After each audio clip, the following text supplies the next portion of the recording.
Olá, boa tarde. Um dia depois de bater o recorde de R$ 4,21, o dólar sobe mais e rompe a casa dos R$ 4,25. Rio de Janeiro, um tiroteio parou a Avenida Brasil hoje de manhã.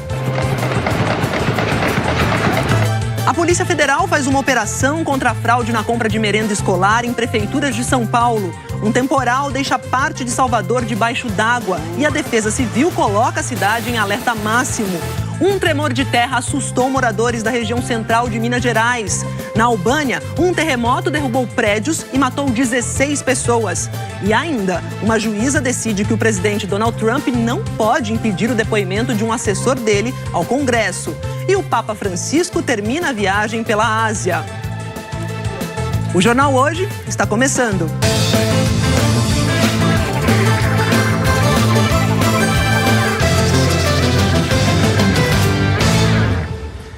Começo falando do tremor de terra que foi sentido lá na cidade de Congonhas, em Minas Gerais. Isso foi ontem, mais ou menos por volta das 8h30 da noite. Moradores, obviamente, ficaram assustadíssimos. Lá é uma região que é cercada por barragens, inclusive tem uma barragem lá na área da cidade, mas a Defesa Civil de Minas afirma que esse tremor não foi forte o suficiente para abalar a estrutura das barragens da região. Moradores de Congonhas sentiram um tremor de magnitude 3,2, registrado pela Universidade de Brasília. Eram 8h30 da noite e muita gente foi para as ruas da cidade. O portão da minha vizinha chegou a sair do lugar. Carros da polícia começaram a circular e o medo tomou conta da população. A gente fica em pânico, ninguém dorme. Eu tenho medo, e eu moro na beirada ali, ó. Eu moro debaixo dela. Ela é a barragem Casa de Pedra, a maior barragem do país construída em área urbana. Segundo a Companhia Siderúrgica Nacional, a barragem está instalada a 300 metros de bairros residenciais de Congonhas e tem aproximadamente 76 metros de altura, com capacidade para acumular cerca de 50 milhões de metros cúbicos de rejeitos. A Agência Nacional de Mineração afirma que a Casa de Pedra tem classificação de risco baixo. Ela foi construída no método ajusante, considerado mais seguro, já que a estrutura cresce sobre ela mesma e na direção da corrente dos resíduos. A Casa de Pedra é diferente das barragens de Mariana e Brumadinho, que foram construídas no método amontante. Nesse método de alteamento, a barragem cresce por meio de degraus feitos com o próprio rejeito e é mais instável. Ao todo, a região de Congonhas tem 24 barragens em operação. Algumas deixarão de funcionar em breve. É o caso da mina Casa de Pedra, que vai deixar de operar no ano que vem. Ontem mesmo, técnicos da Defesa Civil se reuniram com geólogos responsáveis pelas barragens da CSN e da Vale que funcionam no entorno da cidade. Eles afirmaram que o tremor não foi suficiente para danificar as estruturas. Mas hoje, técnicos da Agência Nacional de Mineração vieram conferir as condições de estabilidade das barragens. Vamos hoje aqui fazer uma conferência de cada instrumento, pegar as linhas principais, as seções principais, verificar se houve alguma alteração nos instrumentos como piezômetros. Vamos ver os instrumentos de monitoramento tempo integral, como radares, piezômetros de resposta rápida. E caso seja identificado qualquer problema, aí sim a gente deverá tomar qualquer tipo de providência junto com a Defesa Civil. O terremoto, para os padrões brasileiros, né, é um terremoto moderado. No entanto, esse tipo de terremoto, se formos considerar os níveis de sismicidade mundial, é um terremoto pequeno. Terremotos como esse, dessa magnitude, acontecem todos os dias no Peru, no Chile, né, que obviamente são países mais preparados. No Brasil, né, o maior terremoto que aconteceu foi da ordem de 6, né, a magnitude 6. Então, ele seria um terremoto moderado. Olha, a Agência Nacional de Mineração vai vistoriar 9 barragens lá da região, 2 ficam em Congonhas e 7 em Ouro Preto. E a agência vai avaliar se essas estruturas podem ter sofrido algum tipo de impacto em função desse tremor de ontem. No caso da barragem Casa de Pedra, isso não aconteceu, ela continua com risco baixo, felizmente. A Vale disse que não observou até agora nenhuma alteração nas estruturas da empresa, viu? E a Defesa Civil de Minas disse que está em contato com as mineradoras e que o tremor não foi forte o suficiente para abalar a estrutura das barragens. De Minas, a gente vai para a Albânia, lá no sudeste da Europa, porque lá o terremoto foi forte e o que complicou, gente, é que ele não foi tão profundo, foi mais raso. E hoje de madrugada que aconteceu esse terremoto, até agora temos informações de 16 mortes confirmadas, mais de 100 pessoas ficaram feridas, mas tem notícia boa, felizmente, 42 pessoas foram resgatadas com vida e ele foi tão forte que foi sentido na Itália. Foi o segundo terremoto em poucos meses e um dos mais fortes das últimas décadas na Albânia. Eram quase 3 da manhã, hora local, quando o tremor de magnitude 6,4 atingiu a costa norte, perto de Durrës. Algumas casas e prédios desabaram. Ainda há desaparecidos. Num hospital ao norte da capital, Tirana, esse albanês disse que foi uma cena de terror. Tentei sair de casa e passei pela porta de vidro. Me cortei muito. Em Tirana, as pessoas saíram às ruas em pânico. Unidades do Exército e Defesa Civil estão trabalhando nos escombros de 3 palácios em Tumana, onde 2 crianças foram resgatadas com vida. Em Kurbin, um homem morreu ao se jogar da varanda para tentar se salvar. Em Durrës, um hotel inteiro foi para o chão, matando 4 pessoas. Um palácio também desabou. Este carro pegou fogo logo após o abalo sísmico. Uma faísca de eletricidade pode ter causado um incêndio depois que o alarme disparou. O primeiro-ministro albanês, Edi Rama, pediu calma à população. Segundo dados do Instituto Nacional Italiano de Geofísica e Vulcanologia e do Serviço Geológico dos Estados Unidos, o epicentro foi a 30 quilômetros de Tirana, a uma profundidade de apenas 20 quilômetros. O tremor foi sentido em várias regiões da Itália e com mais força no sul do país, principalmente na Puglia, que fica bem no Salto da Bota, representada pelo mapa da Itália. O governo de Roma já acionou uma unidade de crise para ver se há feridos ou danos em território italiano. Outros 2 tremores fortes foram registrados na Albânia e mais de 100 abalos sísmicos menores. E na Grécia, a terra também tremeu perto das 6 da manhã no horário local, mas com um terremoto de menor intensidade, 4,6 de magnitude. Voltando aqui para o Brasil, a gente fala de um tiroteio que assustou, parou um trecho da Avenida Brasil hoje cedo lá no Rio de Janeiro, uma das principais avenidas da cidade, né, gente? A gente vai conversar com Diego Aidar. Diego, eu vi as imagens, motoristas saindo do carro, abaixando no chão. O que aconteceu? Boa tarde. Oi, Maju, boa tarde para você, boa tarde para todo mundo. Policiais militares estavam fazendo um patrulhamento aqui na Avenida Brasil, viram 2 carros passando, suspeitaram deles, fizeram um sinal para eles pararem. Eles não pararam, começou uma perseguição que terminou nesse tiroteio. A gente recebeu algumas imagens, realmente um desespero que os motoristas enfrentaram, começaram a ouvir o barulho dos tiros, eles se deitaram no chão para tentar escapar dos disparos. Começa um tiroteio, a gente não sabe por onde a bala vai, o pessoal tentou se proteger. A polícia conseguiu alcançar um desses carros, os policiais encontraram pregos que são jogados pelos bandidos na tentativa de escapar da polícia, justamente para que esse prego estoure o pneu da viatura. Um homem foi preso e, na sequência, uma mulher que tentou subornar os policiais para que eles soltassem esse homem que tinha acabado de ser preso. Nas fotos que a polícia cedeu para a gente, dá para ver também uma marca de bala na viatura. Nenhum policial se feriu, mas há sim a informação de 2 pessoas que se feriram. Uma delas seria um morador de rua que foi ferido de raspão na perna e a segunda pessoa foi levada para um hospital, mas a gente não sabe a identidade dela nem o estado de saúde. Maju.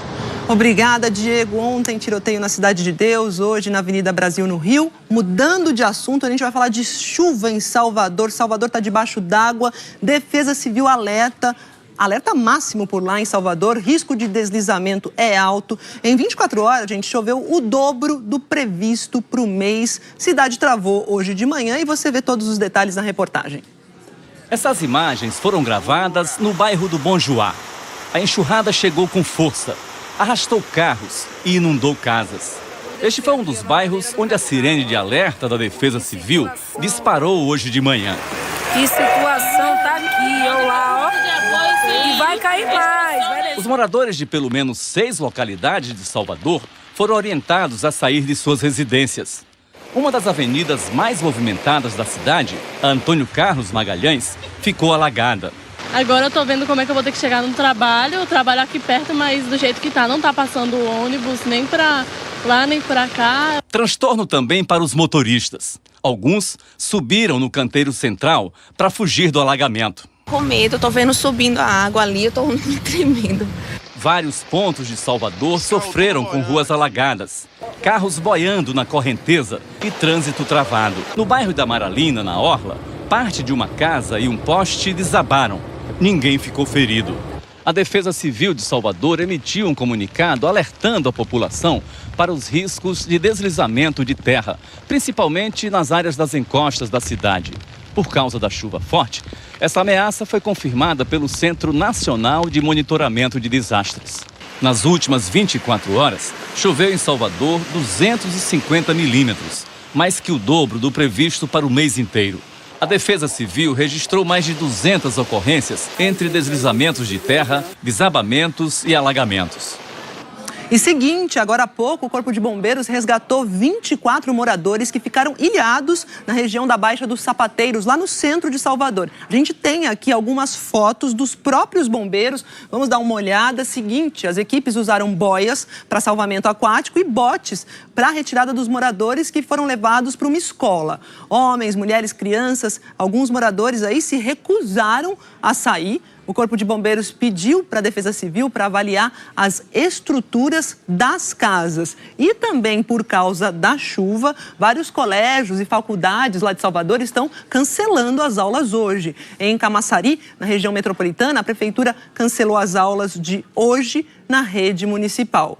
A gente conversa com a Eliana Marques, que adiantou ontem que a chuva não iria pegar leve mesmo em Salvador. Eliana, e aí, o que a gente tem mais a dizer para Salvador? Boa tarde. Boa tarde para você, Maju. Boa tarde a todos. Bom, a região de Salvador ainda tem condição de mais chuva hoje, porque tem uma frente fria lá no litoral reforçando as áreas de instabilidade. Agora, só hoje ou essa chuva pode ser persistente? Olha, hoje é o maior volume de chuva, mas ainda tem muita chuva prevista para a região de Salvador amanhã e depois, olha, como a gente vê aqui, a chuva só para por lá na sexta-feira. E outra região do país com muita chuva hoje é a região sul. Já choveu demais em cidades que ficam perto da fronteira com a Argentina e Uruguai. Por exemplo, em Uruguaiana choveu 106 milímetros entre meia-noite e meio-dia. Ventou muito forte também em Santana do Livramento, por exemplo, 84 quilômetros por hora foi a velocidade do vento por lá. E em todo o Rio Grande do Sul, o Grupo de Eletricidade Atmosférica do INPE registrou 60 mil raios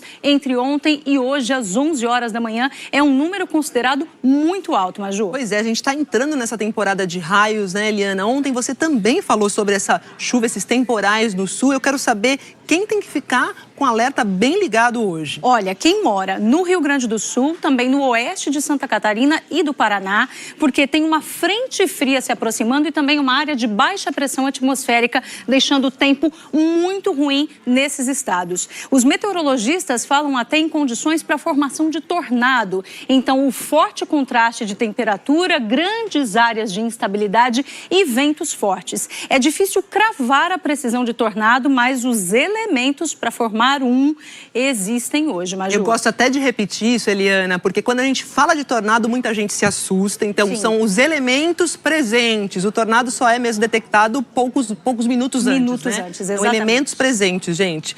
Agora, eu lembro, se não me engano, que você também falou sobre chuva em Brasília e Goiânia. Essa previsão está mantida? Mantida, Maju. Olha, no centro-oeste, Brasília e Goiânia e também Campo Grande são as capitais que têm o maior risco de temporal hoje. Pode ter uma chuva mais volumosa na faixa que a gente vai ver aqui, em azul um pouco mais escuro, que chega até o sul de Mato Grosso do Sul. Pancadas de chuva em praticamente todo o norte do Brasil e chuvarada nessa área mais colorida aqui, olha, que pega o Tocantins e a divisa com o interior da Bahia, do Maranhão e também do Piauí. Amanhã o risco de chuva forte continua entre Tocantins, grande parte do centro-oeste, Triângulo Mineiro, São Paulo e a região sul. Maju. Momento chove-chuva encerrado. Agora eu quero Lá Vem o Sol, onde tem sol em tempo integral, Eliana. Duas áreas do país hoje sem previsão de chuva. Uma vai aqui, olha, do litoral do Maranhão até o litoral de Alagoas. A outra pega do extremo sul da Bahia até o leste do estado de São Paulo. Voltou a esquentar aqui em São Paulo, só apareceu hoje, máxima de 30 graus. E Fortaleza, com máxima de 32 graus também. Terminamos com Rio de Janeiro, Belo Horizonte, Vitória, também na área de tempo firme hoje, Maju. Obrigada, Eli. 30 graus aqui em São Paulo. Obrigada, até amanhã. Vamos falar sobre o óleo lá que chegou ao Rio de Janeiro também. A Marinha confirmou hoje que os fragmentos de óleo encontrados na praia de Santa Clara, na cidade de São Francisco de Itabapoana, no Rio de Janeiro, são compatíveis com o óleo que vem atingindo a costa nordestina há quase 3 meses. Na praia foram coletados 20 gramas do material. A Marinha também retirou fragmentos de óleo de mais 3 praias da região, mas depois de fazer análises, descobriu que o material não é o mesmo que foi encontrado no Nordeste. Mudando de assunto, polícia do Pará prendeu 4 voluntários da Brigada de Incêndio de Alter do Chão. A suspeita da polícia é que em setembro esse grupo tenha colocado fogo na área de proteção ambiental e depois desviado o dinheiro que deveria ter sido usado no combate às chamas. As 4 prisões foram preventivas foram em Santarém. 4 prisões preventivas em Santarém. A polícia disse que em 2 meses de investigações reuniu escutas telefônicas, documentos e vídeos que comprovariam a ação criminosa dos brigadistas. As queimadas começaram no dia 14 de setembro e só foram controladas 4 dias depois. Período em que os suspeitos também trabalharam no combate às chamas. A polícia diz que os presos se associaram a ONGs para conseguir doações. Dos quase 300 mil reais arrecadados, somente 100 mil foram declarados. O restante, segundo as investigações, foi desviado. A defesa dos acusados ainda não se manifestou.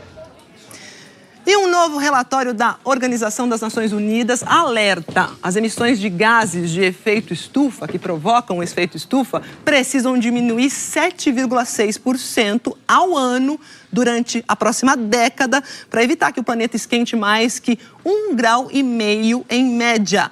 Os cientistas já alertaram que aumentar mais do que isso vai trazer consequências catastróficas para o clima. A gente vai conversar com a Marina Isidro sobre isso. Eu quero saber o que os países precisam fazer e qual a parte que cabe para o Brasil nesse relatório aí. Boa tarde. Boa tarde, Maju. Esse relatório da ONU afirma que os países precisam multiplicar por 5 as suas metas de corte de emissões de gases causadores do efeito estufa e alerta que a temperatura do planeta pode aumentar mais que o dobro do estimado nesse século, mesmo que os compromissos de hoje sejam cumpridos. Isso porque os governantes não estão agindo o suficiente. O Brasil é citado nesse relatório como um dos países do G20 que precisam fazer mais, né? O grupo dos 20 países mais ricos do planeta. O documento cita o aumento do desmatamento no país em mais de 70% desde 2012. Afirma que o governo brasileiro precisa rever e eliminar o desmatamento ilegal e também as suas práticas de uso de terra para cumprir os acordos de Paris, que tudo isso tem que ser uma prioridade. Também dá algumas sugestões, por exemplo, zerar as emissões de carbono no suprimento de energia até 2050 e aumentar o uso do transporte público.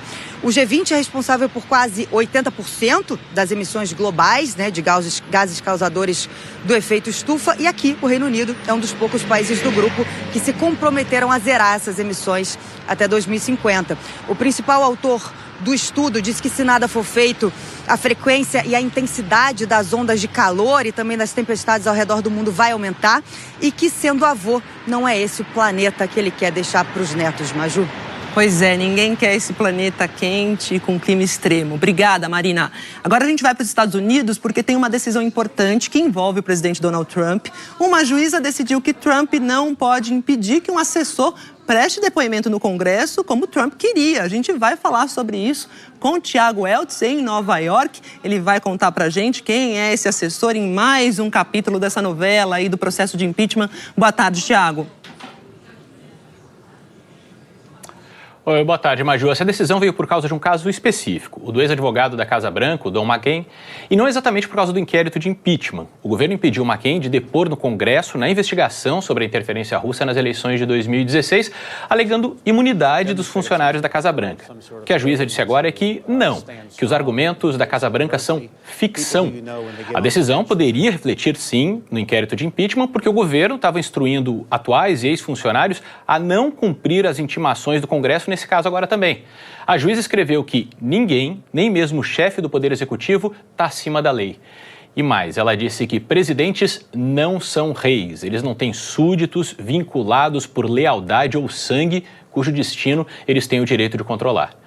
Pode ser que não haja até um efeito prático no inquérito de impeachment, porque o governo já recorreu e os democratas não querem esperar uma briga judicial que vá se arrastar e já anunciaram que vão entregar o relatório do impeachment logo depois do feriado de Ação de Graças, já na semana que vem, Maju.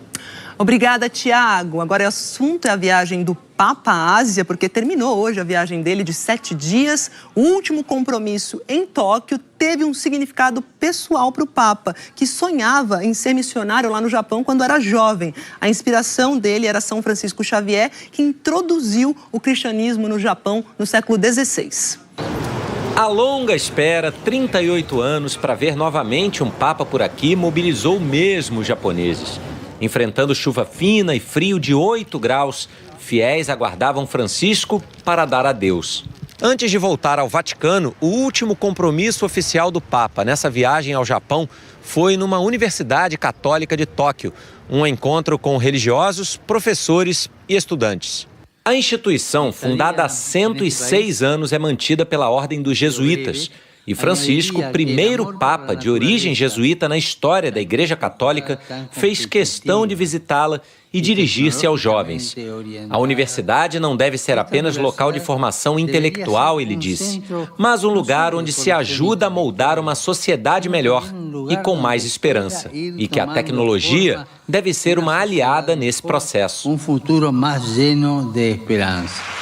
Francisco foi muito aplaudido ao deixar o auditório e seguiu para o aeroporto de Haneda, de onde se despediu. Em 4 dias, deixou mensagens contra as armas nucleares e a desigualdade social e pela preservação ambiental. Realizou um sonho de muitos anos, visitar o Japão como um missionário da paz.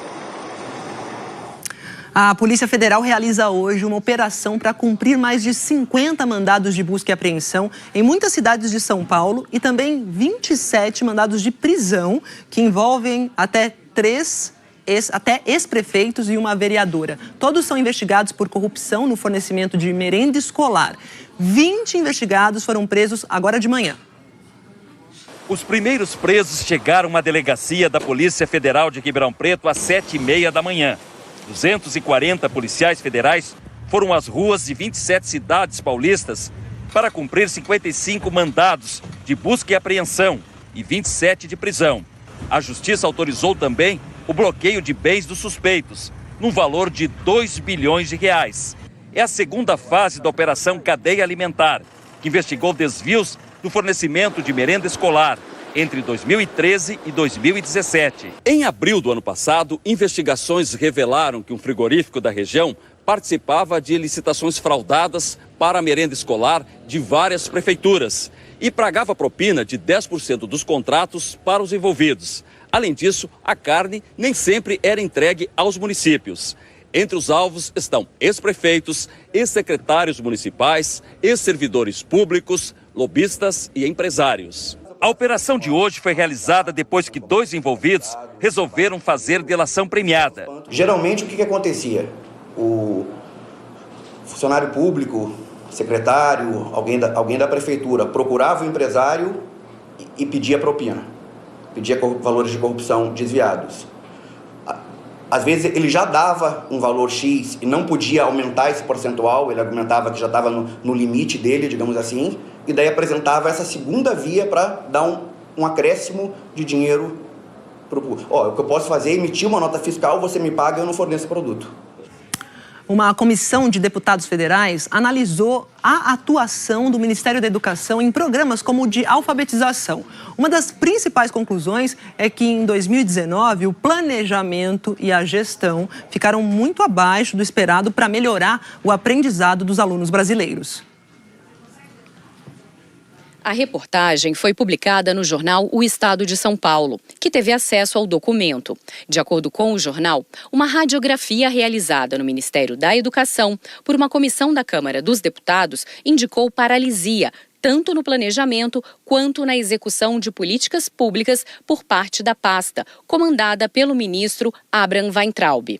A comissão externa da Câmara, com 8 deputados, criada para acompanhar os trabalhos do Ministério da Educação, fez visitas técnicas ao Ministério, órgãos do MEC e audiências públicas. A coordenadora da comissão é a deputada Tabata Amaral, do PDT de São Paulo, e o relator é o deputado Felipe Rigoni, do PSB do Espírito Santo. A TV Globo também teve acesso ao documento. O relatório preliminar, que foi entregue aos membros da comissão, aponta fragilidade na gestão da pasta. A comissão constatou que o planejamento e a gestão do MEC estão muito aquém do esperado. Evidência disso é que o Ministério ainda não apresentou o planejamento estratégico contemplando o ano de 2019. E diversas metas do Plano Nacional de Educação estão atrasadas, sem sequer um plano de ação para atingi-las. O documento faz ainda uma comparação com governos anteriores e diz que agora o MEC tem o menor número de agentes em cargos de confiança com experiência para atuar em instituições acadêmicas, por exemplo, e que a quantidade de exonerações, troca de cargos, foi grande, o que demonstra instabilidade. O relatório preliminar diz ainda que outro fator preocupante é a baixa execução orçamentária em diversos programas. Ações importantes, como a de apoio ao desenvolvimento da educação básica, tiveram execução próxima a zero até julho de 2019. No mesmo período, foi executado apenas 4,4% do montante para investimentos do MEC. O valor gasto foi de menos da metade do liquidado no mesmo período de 2018. A comissão externa apontou ainda outros problemas. Criticou a Política Nacional de Alfabetização. Colocada pelo governo como prioridade, para os deputados da comissão, a política não foi implementada e nem houve um plano de ação. O relatório diz ainda que a escolha dos reitores e a distribuição de recursos para as universidades foram feitas de forma arbitrária e seletiva, o que prejudica a autonomia das instituições. O relator, o deputado Felipe Rigoni, deve entregar o documento final dia 1º de dezembro. O relatório traz sugestões e recomendações ao MEC. Esta especialista em educação concorda com o relatório. Para ela, o Programa Nacional de Alfabetização não avançou. Ela diz ainda que o Ministério precisa atuar com mais determinação. Essa inoperância, essa falta de ação concreta do Ministério da Educação realmente é chocante. A gente precisa mudar essa situação. O Brasil não pode mais perder tempo. A gente nunca colocou a educação como uma grande prioridade nacional e a gente precisa fazer isso. De certa forma, o Brasil só vai conseguir promover o seu desenvolvimento social e econômico quando der a devida prioridade para a educação básica. Vejamos aqui o que diz o Ministério da Educação. Disse que vai lançar em breve programas e materiais de divulgação sobre a Política Nacional de Alfabetização. Quanto à execução do orçamento, o Ministério diz que é preciso esclarecer que o descontingenciamento total dos recursos, que é a liberação do dinheiro, só foi realizado há 4 dias. O MEC afirma que, mesmo assim, já empenhou mais de 80% dos gastos discricionários, aqueles que são escolhidos pelo Ministério, e trabalha para executar todo o orçamento. Ainda hoje, o dólar volta a subir um dia depois de fechar na cotação recorde de R$ 4,21. E a seguir, a tentativa de acordo sobre o projeto para permitir prisão após condenação em segunda instância. E tem também Andréa Sadia aqui no estúdio. Até já! Hora de falar da tentativa de escolher uma só proposta para discutir as prisões em segunda instância lá no Congresso. Essa tentativa foi o tema de uma reunião hoje entre os presidentes da Câmara, do Senado, lideranças aí das duas casas, que contou também com a participação do ministro da Justiça, Sérgio Moro. Por enquanto é o seguinte, a tendência é avançar com a proposta da Câmara, mas essa negociação já recebeu críticas. Na Câmara, o presidente Rodrigo Maia disse que trabalha com uma única alternativa, a PEC, proposta que muda a Constituição. O texto foi aprovado na semana passada pelos deputados da Comissão de Constituição e Justiça. A PEC ainda tem que passar por uma comissão especial e depois por 2 votações no plenário da Câmara e do Senado. A proposta muda os artigos 102 e 105 da Constituição para determinar que os recursos ao Supremo Tribunal Federal e ao Superior Tribunal de Justiça se tornem ações independentes. Com isso, o julgamento terminaria na segunda instância, que seria considerada o trânsito em julgado. As ações abertas no Supremo e no STJ não suspenderiam a prisão. No Senado, a ideia é modificar artigos do Código de Processo Penal, entre eles o 283, que define as regras de prisão.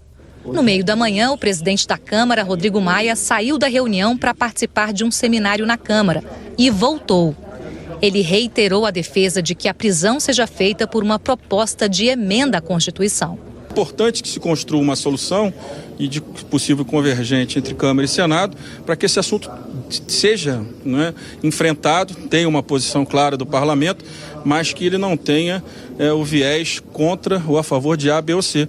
Ele tem que ser uma lei que seja constitucional, uma PEC constitucional, que não gere mais insegurança ainda, que judicialize, que possa responder aos anseios da sociedade, mas sem um objetivo que seja olhando para o cidadão A ou para o cidadão B. 12 dos 16 líderes que participaram da reunião foram a favor de priorizar a votação da PEC da Câmara, a proposta que muda a Constituição e que tem a tramitação mais longa. Não houve acordo fechado ainda, mas houve críticas.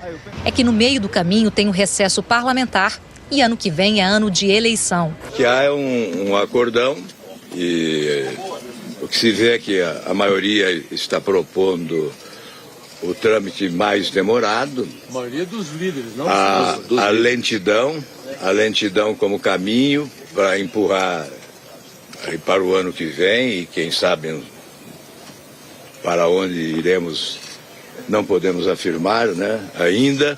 Já os defensores da estratégia, como o autor da PEC, deputado Alex Manente, disseram que é a saída que dá mais segurança jurídica. Ele afirmou que aprovar a prisão após condenação em segunda instância por projeto de lei pode levar a questionamentos no judiciário.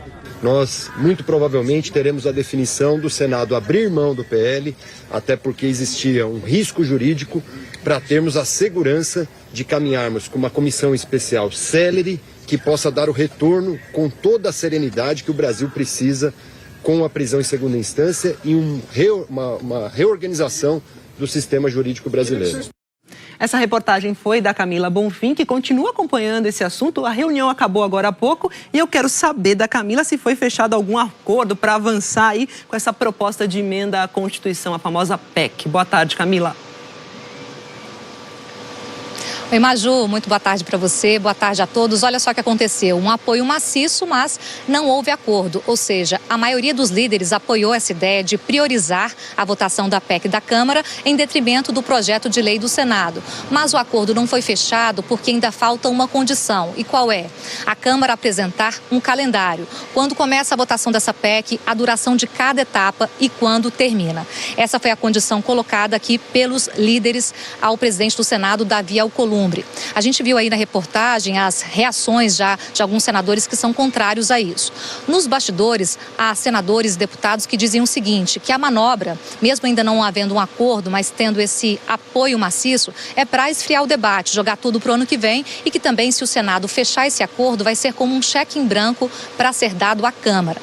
Já os defensores da proposta dizem nos bastidores que, além de ser mais segura juridicamente, há um placar muito favorável na Câmara. Ela passou essa PEC na CCJ por 50 votos a 12, portanto, haveria um ambiente favorável. Mas o fato, Maju, é que mesmo com todo esse apoio dos 12, de 16 líderes, o encontro terminou sem acordo. Isso mostra o quanto que o Congresso está dividido em relação a esse assunto e também o tamanho da resistência em relação à prisão após condenação em segunda instância. Valeu. Valeu, Camila. Sai Camila e entra Andréa Sadia. Eu ia chamar de Camila Sadia, Camila Bonfim, gente. Mas tá valendo. Tá tudo valendo, a gente faz tudo parte do mesmo pacote aqui de política, tudo bem? Tudo bom, Maju? Andréa, vamos lá, vamos conversar aí sobre a troca de farpas entre o presidente Bolsonaro e o governador do Rio de Janeiro, Wilson Witzel.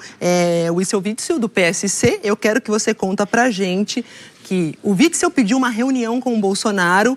Quero que você traga os detalhes para parar arestas essa reunião, porque eles trocaram farpas. E para tratar da vida real, né, Maju? Boa tarde a você, boa tarde a todos. Você falou dessas arestas. Para a gente lembrar rapidinho aqui, o presidente Bolsonaro chegou a acusar o governador Wilson Witzel, no caso do depoimento do porteiro no âmbito das investigações da vereadora assassinada Marielle Franco e do motorista Anderson Gomes.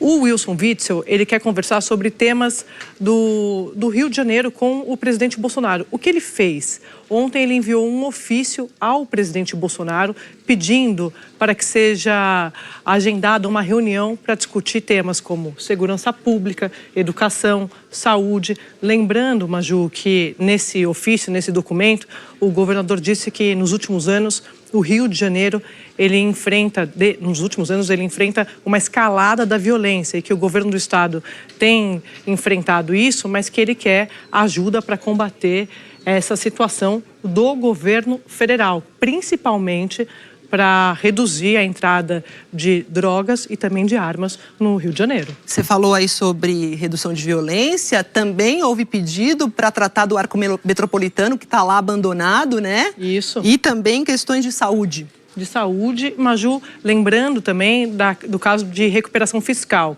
porque o Rio está em meio a essa discussão do equilíbrio das contas públicas e o governador do Rio, ele quer a ajuda do governo federal para discutir ações para recuperar as contas do estado do Rio de Janeiro. Maju, tudo isso foi feito por ofício, por um documento, porque o governador, no bastidor, é claro, os auxiliares dele têm reclamado de falta de atenção do governo federal ao governo do Rio após esse caso do depoimento do porteiro. E ele quer uma resposta, é claro, por escrito ou que ele seja recebido, mas se houver uma negativa também, que seja de forma oficial. Porque é raro isso, né? De um pedido desse ser feito de ofício. De ofício, protocolado, enviado ao gabinete. Até ele diz nesse documento que ele vai estar em Brasília nesta semana, então por isso que ele gostaria que essa agenda ela fosse viabilizada nesta semana. E para tratar de vida real, né, Sadi? Vida real, saúde, segurança, educação, né, estrada ruim, educação. Exatamente. E violência. É isso aí. Tá certo. Obrigada, Sadi. A seguir, o dólar chega a R$ 4,25 pela manhã. A fila em busca de emprego numa empresa de coleta de lixo. E as reações à declaração do ministro da Economia, Paulo Guedes, sobre o AI-5. Até já. Economia é o assunto agora. O dólar está operando em alta hoje. A cotação chegou a R$ 4,26, o que é o maior valor nominal da história em um pregão, ou seja, o maior valor antes do fechamento do dia. O dólar baixou durante a manhã e agora voltou à cotação de R$ 4,26. Para entender o que está acontecendo, a gente vai agora conversar com a Gioconda Brasil. E aí, Gioconda, boa tarde. Quais são as explicações do mercado?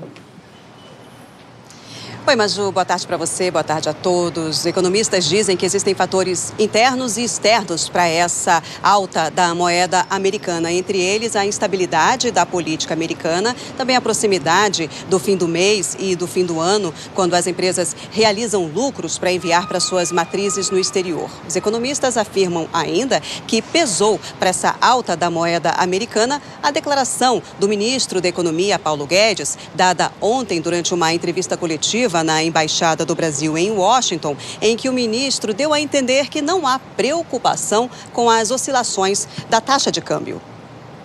É normal que países que tenham maior controle fiscal possam ter uma política monetária um pouco mais frouxa e o juro mais baixo. Só que quando você tem exatamente a fiscal mais forte e o juro mais baixo, o câmbio de equilíbrio também ele é mais alto. Então que o câmbio esteja em torno de 4 e pouco, subindo, é normal para um país que troca o mix. Diante desse teste que o mercado está fazendo para saber até onde pode chegar o valor da moeda americana, o Banco Central decidiu entrar em ação pouco depois, 1 hora depois da abertura do pregão do mercado, vendeu o dólar à vista e conseguiu desacelerar um pouquinho a alta da moeda americana. De acordo com o Banco Central, a grande preocupação é com a inflação, se essas oscilações impactam ou não a inflação. E isso não tem ocorrido porque a inflação está abaixo do centro da meta, Maju. Pois é, Gioconda, e na mesma entrevista em Washington, o ministro também falou do AI-5, né, que foi o mais duro ato da ditadura militar, que fechou Congresso, caçou políticos, suspendeu direitos, instituiu a censura à imprensa e levou à tortura e morte de presos políticos. Exato, o ministro reagiu a perguntas feitas sobre os protestos em países vizinhos ao Brasil contra a política econômica e também sobre se ele teria medo da declaração do ex-presidente Lula, que convocou a população a ir às ruas contra a política econômica do governo. O ministro Paulo Guedes alertou para o risco de quebradeiras. Não se assustem se alguém então pediu AI-5. Já não aconteceu uma vez? Ou foi diferente? Levando o povo para a rua para quebrar tudo. Isso é estúpido, é burro. Não está à altura da nossa tradição democrática. Nós construímos há 30 anos uma democracia extraordinária. Ela é resiliente, ela resistiu à hiperinflação, 2 hiperinflações, a maior recessão da história do Brasil. Então, para que nós vamos prestigiar vozes da discórdia?